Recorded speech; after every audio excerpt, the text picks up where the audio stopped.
le rôle des associations concernant les biosimilaires est essentiel pour ce qui est de l'information à donner aux patients, mais aussi la sensibilisation des professionnels de santé, parce qu'il est important que les associations se mobilisent pour bien expliquer aux professionnels de santé quels sont les éléments qui sont attendus de leur part pour les accompagner dans ce changement, notamment l'information et la décision partagée.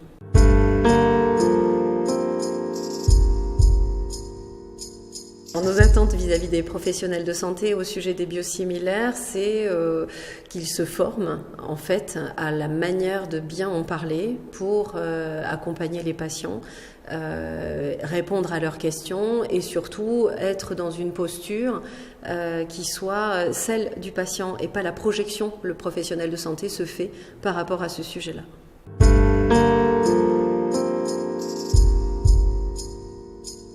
Pour l'interchangeabilité, c'est un sujet très particulier qui est bien différent de l'initiation de traitement, qui là ne nous pose aucun problème particulier.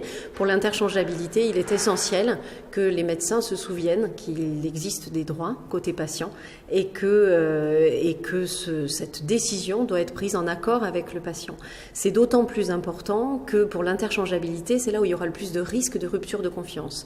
Si le patient reçoit un traitement sans en être informé au préalable et sans être bien conscient de ce que c'est là qu'il y aura une défiance par rapport au médecin et par effet, une défiance vis-à-vis de son traitement. Donc on obtiendra l'effet contraire de ce qu'on souhaite, c'est-à-dire un patient qui prenne bien son traitement et qui aille bien surtout dans son quotidien.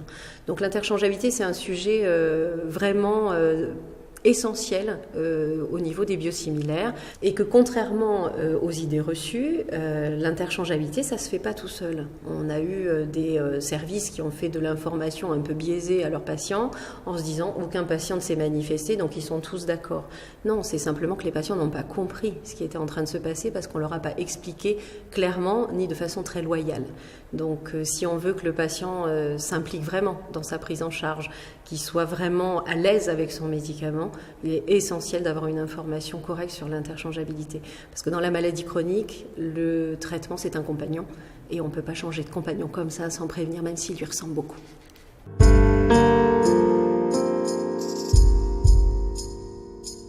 Le défi au niveau du biosimilaire, ça va être d'avoir une information sans dissonance.